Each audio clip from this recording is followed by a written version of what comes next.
Reservé un hotel para un fin de semana especial. La web mostraba fotos increíbles, reseña de 5 estrellas, prometía check-in express, una maravilla. Llegamos con ganas de dejar las valijas y salir a aprovechar el día. Pero la persona que estaba en recepción no encontraba nuestra reserva. Nos hizo esperar 40 minutos en el lobby y encima la habitación no estaba preparada. Todo ese encanto que la marca fue construyendo y toda la expectativa que teníamos, chau, al piso, se derrumbó en el primer contacto real con la marca. Me prometieron algo premium y viví todo lo contrario. Hace poco compré un regalo de cumpleaños en un local de la que soy cliente y me prometió una entrega express en 12 horas. Pagué el envío rápido, recibí el email con el número de seguimiento y las alertas de que el envío ya había dejado el depósito y estaba en camino. Hasta que llegó la hora de recibirlo y el paquete nunca apareció. Intenté comunicarme, hablé con más de una persona, pero nadie tenía info ni se hacía cargo. Terminé yendo yo misma a comprar otro regalo en otro lado y de urgencia. Una pena. Tenía esperanzas puestas en esta marca. Esperaba una entrega impecable y me dejaron sola cuando necesitaba que la marca cumpliera. Hace 2 meses quise cancelar un servicio de streaming. ¿Por qué? Porque pensaba que no lo usaba tanto. Entré al sitio esperando el típico laberinto para desuscribirme. Y en cambio, me apareció un mensaje que decía: te vamos a extrañar, pero podés pausar tu cuenta por 3 meses y no pagás nada. Un clic y listo. Sin preguntas extrañas, sin barreras. Me sorprendió. Y me sorprendió tanto que cuando pasó un mes, terminé quedándome el servicio de streaming. Esperaba problemas y me encontré con una experiencia fácil, empática y humana. Hola, soy Steffi Brugia, marketer, consultora y miembro del equipo de Proteína Marketing y la productora de este podcast. Y esto es Playbook, episodios bonus track. Por favor, no entren en pánico. Nada pasó y Lula está lista y preparada para la temporada que viene y va a estar firme junto con Sebas y Anita. Pero como estos episodios son distintos, buscamos también que suenen distintos.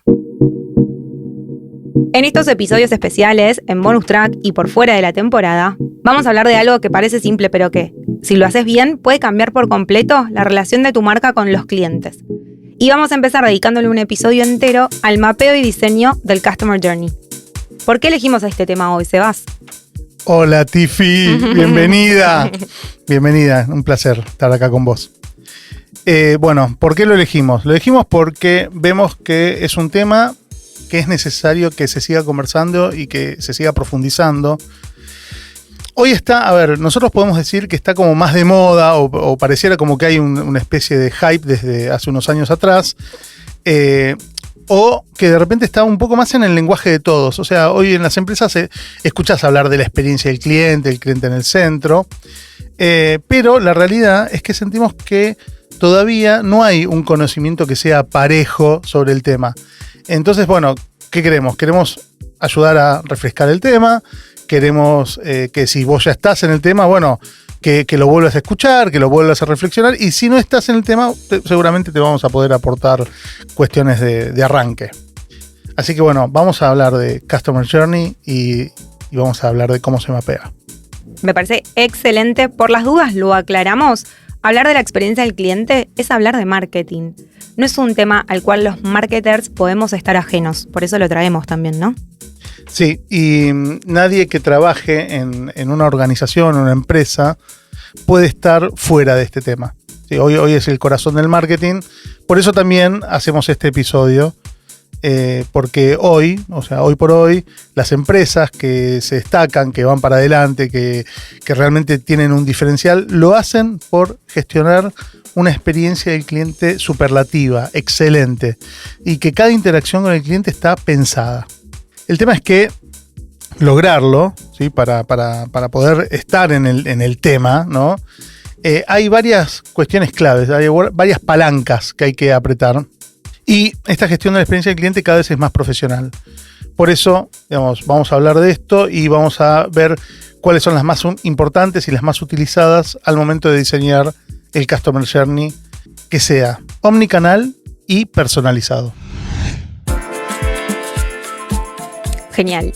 Para empezar y meternos un poquito en el tema, hagamos esta definición, ¿no? Pongamos sobre la mesa una definición y podemos decir que el Customer Journey o el recorrido del cliente es básicamente la representación detallada del viaje que realiza un cliente al perseguir un objetivo con nuestra empresa. Es decir, es un mapa de todas las etapas, interacciones y momentos que vive el cliente desde que inicia hasta que consigue lo que busca, sea comprar un producto, usar un servicio o resolver un problema, ¿no? Y no se queda solo en lo que hace el cliente, sino que analiza qué siente, qué piensa y cuáles son sus expectativas en cada punto. ¿Y por qué decimos que esto es importante? Bueno, porque cada vez que un cliente interactúa con nuestra organización, con nuestra marca, con nuestros productos, o incluso cuando realiza acciones por su cuenta relacionadas a lo que nosotros vendemos, ¿sí?, está viviendo una experiencia con la marca. Todos esos momentos, pueden ser positivos o negativos, se van acumulando. Y esa acumulación de momentos van construyendo en la mente del cliente una imagen de nuestra marca. Algunos momentos quizás pasan medio como desapercibidos, pero hay otros momentos que generan recuerdos memorables, que van a condicionar cómo el cliente actúa con nosotros en el futuro. Y esos recuerdos memorables no son necesariamente positivos siempre. Anita diría, ¿no?, que la emoción es el cemento de la memoria. Exacto. Lo podremos haber escuchado en otros episodios. Y lo que pasa acá es que justamente estas experiencias y estos momentos del recorrido pueden reforzar o pueden dañar la relación con la marca. Totalmente, Tiff. A ver, por ejemplo, si en algún punto del recorrido el cliente siente que no le damos importancia, puede decidir directamente no volver nunca más. Todos recordamos alguna vez en que un empleado de una marca, de una empresa, nos hizo sentir como un número más, como alguien que realmente no, por lo menos a esa persona no le importábamos demasiado, y nos prometimos, nos juramos no regresar. Bueno, de la misma manera, si en otro momento alguien de la empresa realmente se pone en nuestro lugar, se pone la camiseta, pero no a nivel de yo defiendo la marca, no, se pone la camiseta para jugar, ¿sí?, para ayudarnos, para acompañarnos, y nos ayuda a salvar ese problema, solucionar ese problema, ¿sí?, que puede ser o no complicado, la verdad que la percepción del cliente es la percepción del cliente, lo vamos a recordar y vamos a decir, che, esto valió la pena, estuvo bueno. Esas experiencias donde vemos que del otro lado hay ganas, hay empatía de conectar con nosotros, son experiencias que se graban a fuego. Sebas tiene muy grabado a fuego una experiencia con una plancha en una cadena de retail. Sí, me parece, no grabada a fuego para mal, no la supera.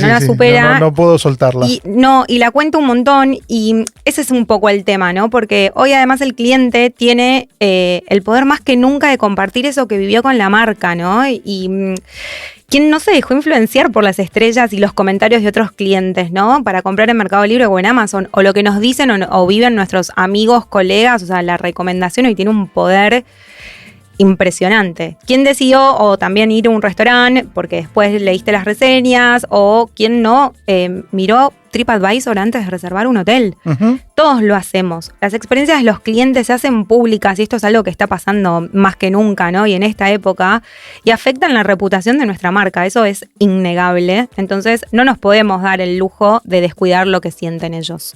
Totalmente. La fidelidad de los clientes, el que vuelvan a comprarnos, el que nos recomienden, depende en gran medida de cuánto nosotros conocemos lo que ese otro, que es el cliente, experimenta cuando interactúa con la marca, con nuestra marca. Y de cómo gestionamos las emociones que van surgiendo a lo largo de todo ese viaje. ¿Qué pasa? Si ignoramos esas emociones, estamos en riesgo, ¿sí? Al contrario, si las entendemos, si vamos en profundidad y respondemos bien a ese proceso emocional que está viviendo el cliente, lo más probable es que ganemos lealtad o que ganemos clientes que quieran volver a estar en contacto con la marca. Para poder entender esas emociones e intervenir a tiempo, para eso mapeamos y diseñamos los Customer Journeys. Exacto, y de hecho, entre las muchas herramientas que existen para diagnosticar y diseñar experiencias, el mapeo del Customer Journey es la más difundida y aceptada mundialmente. A ver, se usa tanto el Customer Journey Map que nos cuesta pensar en trabajar en la experiencia del cliente sin entender, ¿sí?, esos puntos de contacto. Es considerada una herramienta clave. dibujar el mapa y registrar con precisión el recorrido que hacen los clientes es de vital importancia porque nos permite identificar todos los momentos que va a vivir ese cliente y cuáles son los más críticos, o los que podemos llamar momentos de la verdad. Y acá hay algo súper clave que creo que está bueno que lo dejemos claro en el podcast, que es que esto se hace desde la perspectiva del cliente, ¿no? Es un gran ejercicio para ponernos en los zapatos de nuestro cliente y se hace en primera persona, entendiendo sus sentimientos en cada punto de contacto, como venía diciendo Sebas. Pero contemos un poco cómo se diseña y se mapea este Customer Journey en la práctica, ¿no? Supongamos que una empresa quiere mapear su Customer Journey. ¿Cuáles son las características para vos, Sebas, de un buen Customer Journey y qué pasos hay que seguir para crearlo? Bien, bueno, a ver, hay características que son esenciales cuando estamos mapeando este recorrido del cliente. Y depende bastante de de qué metodología utilicemos, ¿sí? Todo Customer Journey Map debiera incluir ciertos elementos que son básicos. Por ejemplo, lo primero, como dijiste, Tiffy, la perspectiva en la persona del cliente. O sea, mirar desde sus ojos, sentir desde su sentimiento y estar en sus zapatos. El mapa lo que tiene que hacer es narrar la experiencia como si el cliente te la estuviera contando. Por ejemplo, en el texto del mapa podríamos poner cosas como llamo a soporte y me siento frustrado porque. Entonces esto obliga a que esté totalmente centrado en la vivencia real del cliente. Las mejores metodologías no dicen el cliente hace tal cosa, ¿sí? Que es desde una mirada empresacéntrica, ¿no? Digamos, por otro lado, lo que hacen estas metodologías que son buenas, dicen yo, el cliente, yo, Juan Carlos, en este caso yo, Sebastián, intento hacer tal cosa y me pasa tal otra. Otra característica esencial del Customer Journey es su representación visual. Esta me encanta, porque es una herramienta que tiene que ser gráfica, visual y fácil de entender de un vistazo. No es un documento 100% de texto corrido, que nadie lo va a leer. O sea, estamos hablando de un mapa y justamente luce como un mapa, ¿no?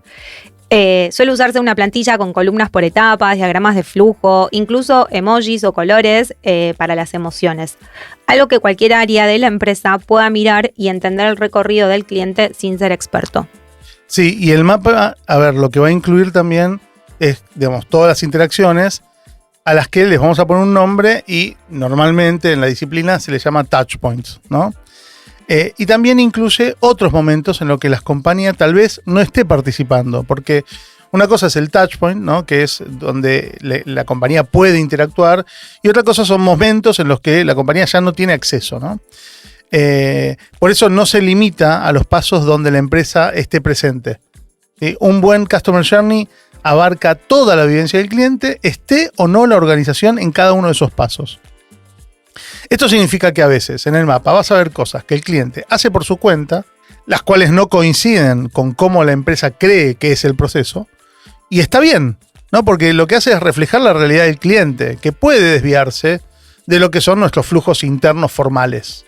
Otra característica es que tiene que tener cobertura de punta a punta, un poco lo que decía Sebas, ¿no? Antes. Debe tener todas las etapas e interacciones que son clave a lo largo de la relación y al menos dentro del alcance que estemos analizando. Es decir, si definimos que este journey es de inicio a fin para contratar y usar el producto X, bueno, entonces tendrá que incluir desde esa etapa en que el cliente considera el producto, lo compra, su implementación, el uso, el soporte y hasta incluso la posible terminación del servicio. Todo lo relevante tiene que estar acá, no escatimen al hacer el Customer Journey, ¿no? Incluyendo momentos antes de contactar a la empresa y después de finalizar la interacción principal. Sí, y vale la pena aclarar que vamos a mapear en cada caso cosas concretas, ¿no? Se puede hacer un mapa de una tríada que puede ser, por ejemplo, expectativas, importancia y la experiencia y esfuerzo del cliente. Por cada momento o punto clave conviene dejar registradas estas tres cosas fundamentales, ¿no? Que son las expectativas, la importancia y el esfuerzo para el cliente. Entonces, ¿cuáles eran las expectativas del cliente cuando está pasando por este punto? ¿Qué nivel de importancia tiene para el cliente en ese momento este touchpoint? Y si la experiencia real o el esfuerzo que le supone al cliente es de alta demanda o de baja demanda, o sea, ¿qué es lo que el cliente está poniendo en ese punto de contacto? Entonces, en otras palabras, nos tenemos que preguntar, ¿qué espera el cliente? ¿Qué tan importante es esta interacción para para ese o esa cliente y cómo lo vivió realmente, qué fue sintiendo y si le resultó fácil o difícil. Otra cosa importante es que tengamos, digamos, cuestiones como el segmento o el alcance súper definidos, ¿no? Cada Customer Journey Map que vamos a hacer tiene que dejar clarísimo cuál es el segmento del cliente que está abarcando, porque no todos los segmentos del cliente se mueven de la misma manera. Si aplica a un perfil en particular, si hay que tener alguna cuestión en particular presente, y qué proceso o producto o servicio específicos estamos analizando. Esto, lo tenemos que tener en cuenta porque en las compañías, de repente una compañía como un banco, ¿sí? Puede mapear el journey de cómo es abrir una cuenta corriente para jóvenes estudiantes universitarios de 18 a 25 años, y ese mapa posiblemente sea muy diferente al de solicitar un crédito hipotecario, ¿sí? Ese cliente que está recién arrancando la relación con el banco, de repente necesita un onboarding muy, muy diferente a aquel que está, no sé, accediendo a un producto diferente por primera vez. Entonces, tener en cuenta, ¿no? ¿Quién es esa persona? Porque además también juega si de repente este crédito hipotecario del que yo mencionaba, de repente lo está sacando una pareja, entonces ya es una decisión de dos. Hay otras cosas que se van involucrando en el proceso. Y si mezclamos todo esto, ¿sí? Y si mezclamos al pibe que está abriendo su primera cuenta en el banco con esta pareja que tiene 30 y pico y que está sacando un préstamo para su primera casa, la verdad es que estamos perdiendo muchísima precisión y es vital definir bien, por eso, el alcance y el segmento para mapear lo que sea más relevante y preciso. O sea, podemos decir un mapa por buyer persona. Sí, un mapa por buyer persona. Incluso yo me animo a ir un pasito más y decir que hay una matriz cliente o segmentos producto, donde vos podés tener mapas donde mapees para cada buyer persona o para cada segmento y para cada tipo de producto o cada línea de productos que tiene la empresa. Ok, el mapeo es total. Sí. Con estas características claras, la imagen que tenemos que tener es la de un documento o diagrama que cuenta la historia del cliente paso a paso, con su perspectiva, emociones y puntos claves resaltados. Sumemos ahora cómo se construye ese mapa. Hablemos de qué pasos, Sebas, tenemos que seguir en un proyecto de diseño del Customer Journey. Bien, veamos las metodologías, que son varias, ¿sí? Y todas proponen pasos bastante similares. Vamos a listar una secuencia típica de 5 fases para diseñar un Customer Journey. A por todo. Sí. Lo primero, ¿sí? Primer momento, es obtener ideas y conocimientos internos. Al empezar, ¿sí? Cuando la cosa arranca, la compañía debe hacer un inventario de lo que ya sabe sobre los clientes internamente. Che, ¿qué sabemos del cliente? ¿Cómo llega? Esto implica recopilar datos, ¿sí? Los datos que tenemos, ¿no? Informes, feedback que ya tenga la compañía. Algo clave es armar grupos de trabajo que sean interárea, ¿sí? Para justamente que nos cuenten un poco cómo ven esto, qué conocimientos previos tenemos, ¿no? Entonces, reunir a estas personas, que pueden ser de marketing, de ventas, de atención al cliente, de operaciones, para que nos aporten sus perspectivas sobre la experiencia actual del cliente, lo que nos puedan contar, ¿no? Cada área va a haber una parte de ese monstruo que es el mapa del cliente. Y cuando juntemos todo, obtenemos un panorama interno de qué creemos que vive el cliente en su recorrido. También en esta fase inicial, lo que hace es hacer listas acerca de las iniciativas que ya están en marcha, ¿sí? Y que se relacionan con la experiencia del cliente. ¿Por qué? Porque no podemos descartar lo que ya se está haciendo, por más que estemos tratando de trabajar con una metodología diferente. Todo este input es la base inicial para armar el mapa. Y con eso viene el segundo paso, ¿no? ¿Qué hacemos con toda esta info, no? Básicamente es desarrollar la hipótesis inicial o las hipótesis iniciales. A partir de toda esta info, como decía recién, de todo lo que se recabó, los líderes del proyecto del Customer Journey deben sintetizarla y armar una visión unificada de quién es el cliente, qué le importa, cómo interactúa actualmente.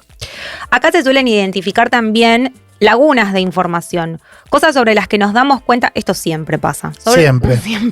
Sí. Cosas sobre las que nos damos cuenta de que no tenemos una idea clara. Muchas organizaciones en este punto elaboran un mapa preliminar hipotético. Incluso pueden haber varios si estamos analizando distintos segmentos o escenarios, como les decíamos antes.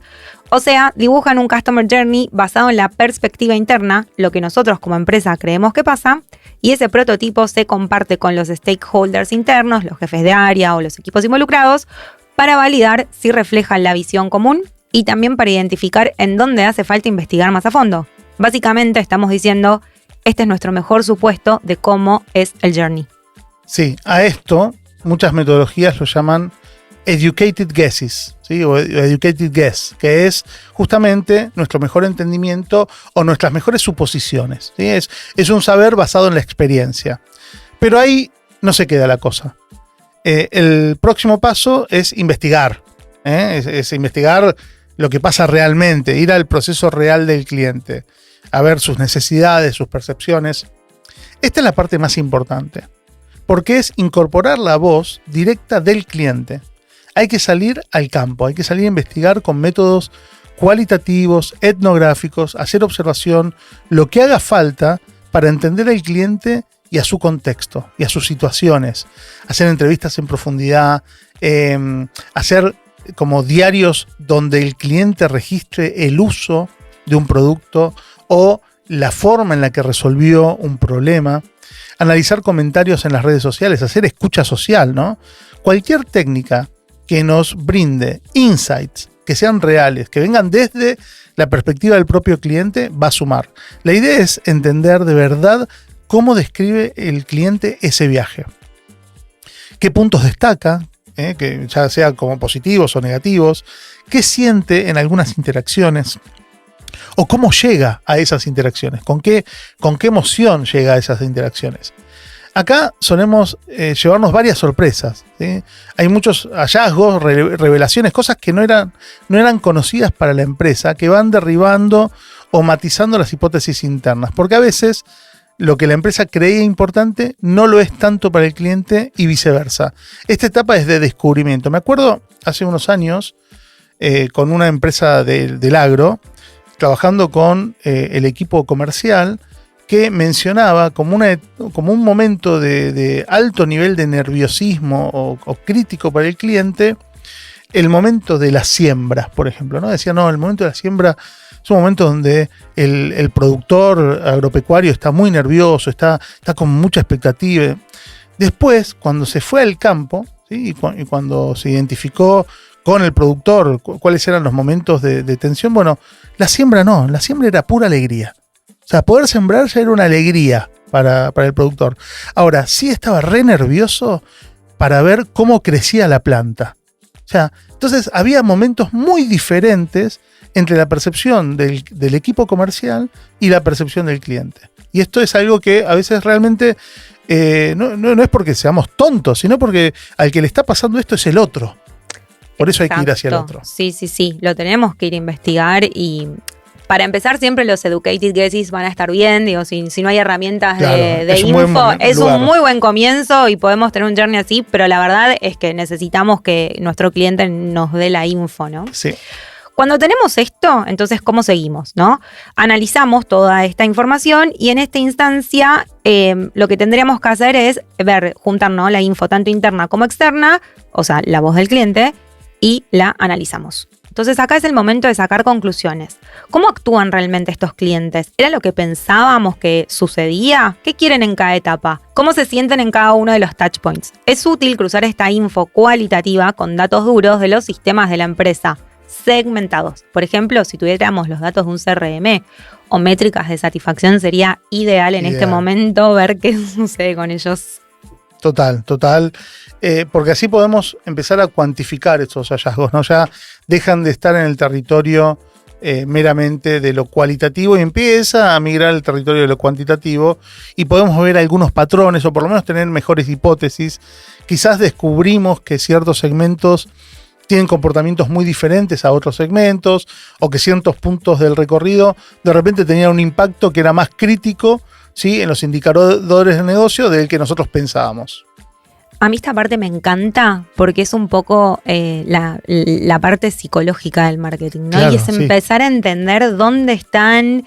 Este análisis nos va a dar claridad sobre dónde estamos cumpliendo o fallando respecto a las necesidades y a las expectativas del cliente. Y qué importante es que esto también recordarlo, estamos hablando de las expectativas que tienen en cada uno de los momentos.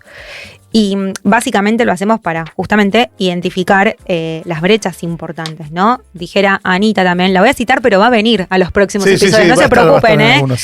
Se los avisamos también para que nadie se asuste, ¿no? Se generan expectativas con la marca y la marca tiene que estar a la altura. Totalmente, si no se desmiente. Si no se desmiente y si no, se frustra nuestro cliente y no es lo que queremos en ningún momento del Customer Journey. Exacto. Una vez que tenemos esto, el paso siguiente es empezar a construir el mapa de viaje con la mirada del cliente, ¿no? Con estas conclusiones que ya están más claras, con las traducciones que pudimos hacer de todo ese conocimiento en un documento que sea, como bien decía Tiffy, bien visual, ¿no? Algo que se pueda interpretar y que va a poder considerarse como un Customer Journey más definitivo. Aunque la verdad es que está todo el tiempo en construcción. El tema es cada cuánto lo vamos a revisar. Eso es otro momento en que podamos hablar acerca de la revisión. Pero en esta etapa ya se empieza a ver paso a paso el proceso que sigue el cliente, qué hace, qué piensa, qué siente, cómo interactúa. Y esto junto con qué necesidades están apareciendo en cada uno de esos momentos, ¿no? Y cómo la compañía tiene la capacidad o no de responder a esas necesidades y a esas expectativas. Normalmente en el mapa vamos a marcar con mucha claridad cuáles son los puntos de dolor y los momentos de la verdad que hayamos identificado para que estén bien resaltados a la vista. Nos tiene que quedar recontra claro que hay una jerarquía en los touchpoints. Y acá aviso, hago también como en mi rol de productora, puedo tomarme estas libertades de decir que si quieren saber más sobre los puntos de dolor y los momentos de la verdad, tienen que esperar los episodios que siguen, ¿no? Uh-huh. De este bonus track fuera de temporada, que nada, van a estar subidos en breve. Eso mismo. Otra cosa que es muy útil es anotar en el mapa las iniciativas o las acciones internas que ya existen, que están, o las que están planeadas salir para cada una de las etapas.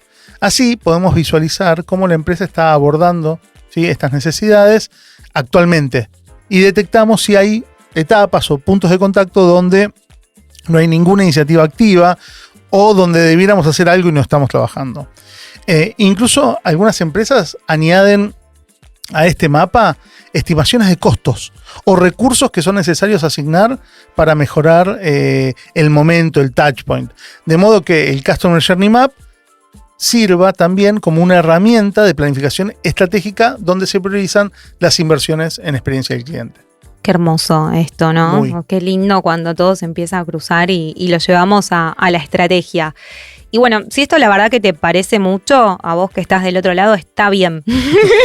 Totalmente. Está bien que te parezca mucho. Es un laburazo. Y le dedicamos un episodio, ¿no?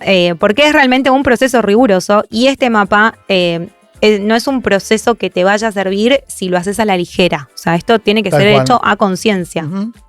Y tampoco termina con lo que comentamos. A ver, adicionalmente, al representar el Customer Journey, también podemos incorporar en el mapa algunos análisis extras que nos ayuden a enriquecer esa comprensión que tenemos del cliente y del recorrido que hace. Por ejemplo, se puede indicar el nivel de importancia de cada momento para el cliente. Podemos marcar si cada interacción o etapa es alta, media o baja importancia. Alta podrían ser momentos determinantes de la relación. ¿Sí? A menudo van a coincidir con cuestiones que llamamos como los momentos de la verdad. Deja de spoiler. Y después, pero es así. Y después, digamos, a nivel medio, que pueden ser importantes pero no críticos, y baja, pueden ser cuestiones más rutinarias que no ponen en riesgo o podrían no poner en riesgo la relación. Acá hacemos una aclaración, ¿no? ¿Cómo medimos esta importancia?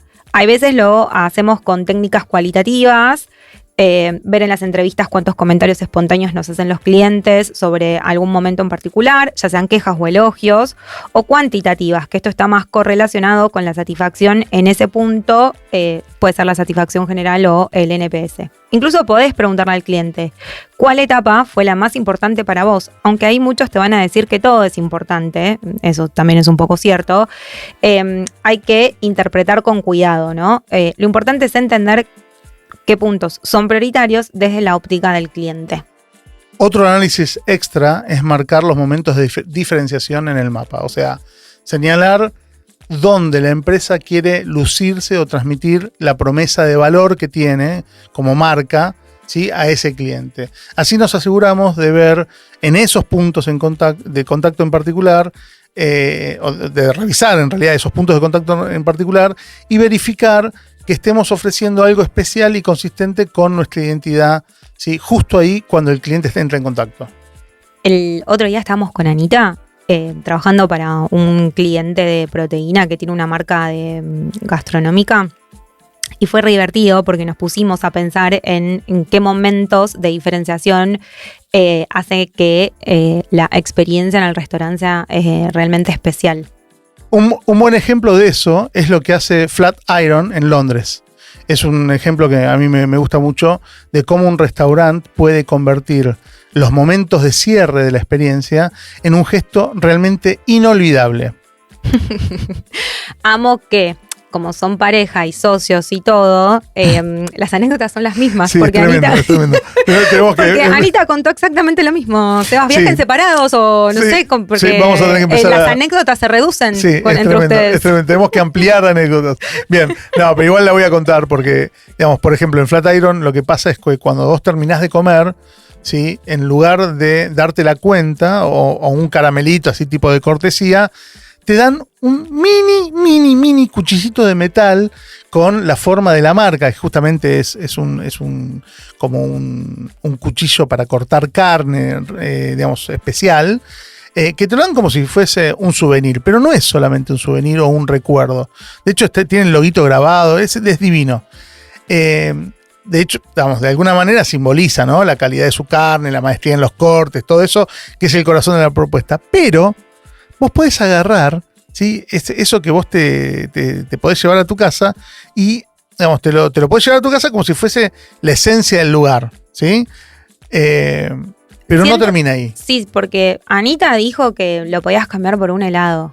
Bueno, Gran. justamente ahí está el chiste, ¿sí? El chiste es que vos podés llevarte eso como recuerdo o a la salida del restaurante, justo en la parte antes de la puerta de salida, podés cambiar el mini cuchillito, ¿sí?, por un cono de helado de pistacho para llevarte.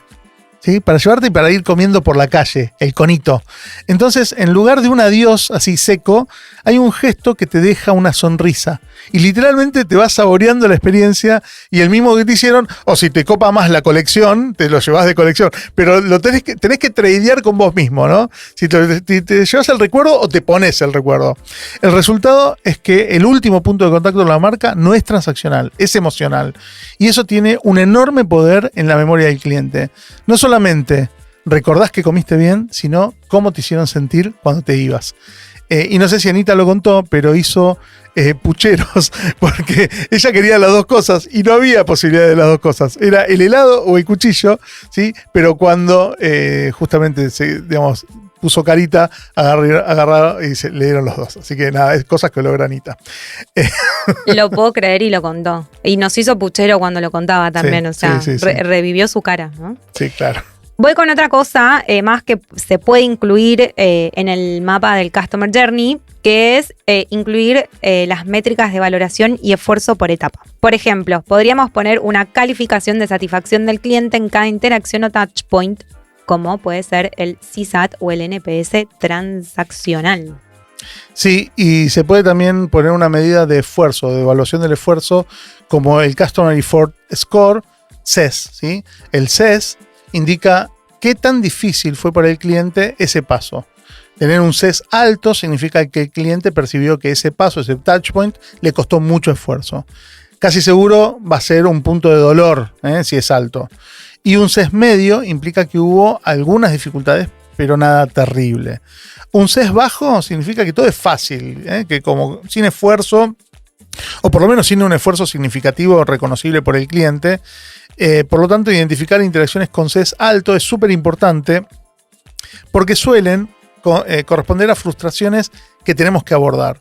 Combinando la importancia de un momento con el esfuerzo que requiere, uno puede priorizar muy bien dónde enfocar mejoras. Me encanta esto también, porque así el mapa te va a servir para priorizar acciones y no solo para entender cómo estamos. Sí, al final ese es el objetivo, ¿no? Entender para mejorar el Customer Journey Map no es arte por el arte mismo, es para detectar dónde tenemos que actuar. Bueno, Sebas, creo que terminamos por acá y seguimos en el próximo bonus track, ¿te parece? Así Sí. hablamos de cómo usamos este Customer Journey. Sí, dale, sigamos en el próximo. Muchas gracias por escuchar, esperamos que nuestra conversación te haya resultado interesante. Déjanos tus comentarios en tu plataforma preferida, que los leemos todos. Si te gustó Playbook, por favor califícanos. Es lo mejor que podés hacer para apoyar este contenido. También nos encantaría que compartas Playbook con otro u otra colega marketer. Este es un episodio especial, con cambio de formato y fuera de temporada. Si es tu primera vez por acá, para seguir escuchándonos, suscríbete en Spotify o en Apple Podcast. Y búscanos en YouTube también. Así vas a estar al tanto de los próximos episodios y vas a poder escuchar los más de 100 episodios anteriores. Playbook es un podcast de marketing para marketers presentado por Proteína Marketing, la consultora de estrategia especialista en marketing, marca y procesos comerciales. Fue creado por mí, Sebas Pashman, y por Anita Figueiredo, y es producido por Steffi Brugia, consultora y miembro del equipo de Proteína, y por Fiketen. Una última cosa, podés buscar la transcripción de este episodio en proteina.marketing/playbook.